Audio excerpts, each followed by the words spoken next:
Sekarang ini, kehidupan benar-benar telah menarik seorang anak dari tempat bermain, membawakan nampan berisi harapan, lalu dibiarkan begitu saja. Saat aku bertanya untuk apa, dia bilang itu untuk aku. Bagaimana cara menikmati harapan kalau tanpa restumu di sisiku? Kataku saat itu sambil mengusap rambutnya. Yang kuusap rambutnya, yang runtuh air matanya.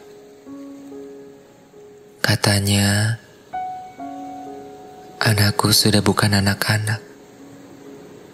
Ia besar dan sangat gagah dalam perjalanan, termasuk ketika meninggalkanku sendirian di rumah. Dalam genggamanku, dulu ia pernah menangisi kepergian balonnya ke udara. Dan sekarang, dalam genggamannya ia menangisi kepergianku.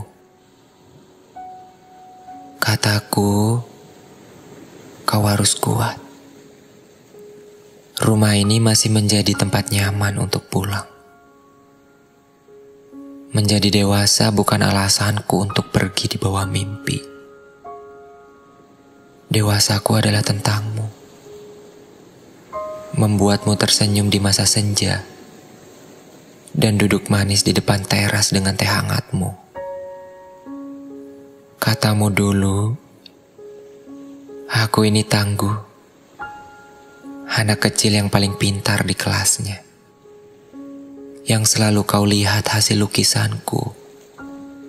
Walaupun buruk, menurutmu semua hasil karyaku adalah yang terbaik.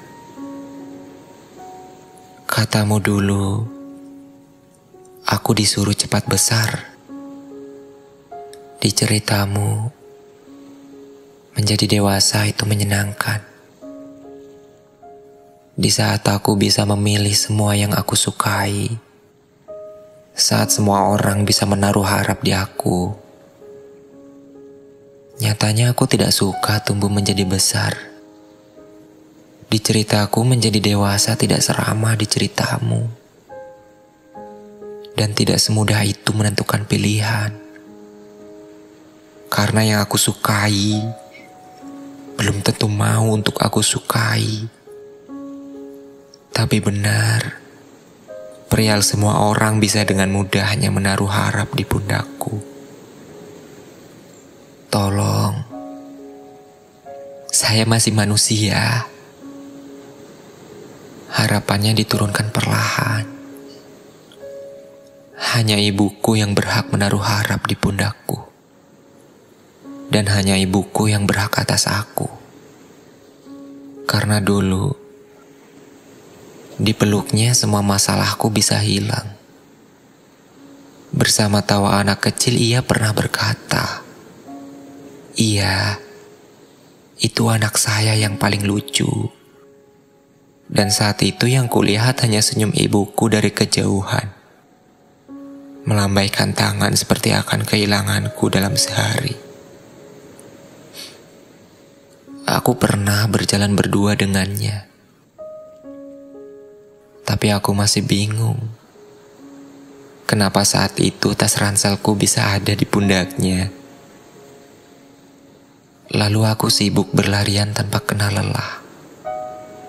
Dan ternyata ibuku kuat. Dulu ia selalu berkata, "Anak baik lekas dewasa, lekas bahagiakan aku." Perlahan waktu menjawabnya, Bu. Ibuku tadi dibawa menua oleh waktu. Sedang anakmu masih terdiam merenung tanpa daya. Seolah aku ingin berkata, lalu harus apa lagi yang aku perbuat? Rangkaian kegagalan tidak semudah yang diceritamu. Katamu, kau akan baik-baik saja saat ku tinggal pergi. Buktinya suara tangismu terdengar sejauh ini. Ibuku berbohong. Dia sedang tidak baik. Dia sedang merindukan anaknya. Dan ternyata ia tidak pernah rela atas kepergianku. Bu, pergiku karena mimpi. Ada hal besar yang harus kusuguhkan di masa tuamu. Bukan tentang harta. Semua ini tentang pencapaian. Karena aku belum cukup untuk kau banggakan. Dan aku sedang berusaha untuk itu. Pesanku hanya satu. Tolong jangan pernah berbohong perihal kesehatanmu ya. Karena aku tidak mau kehilangan matahari saat sedang kencang-kencangnya berlari.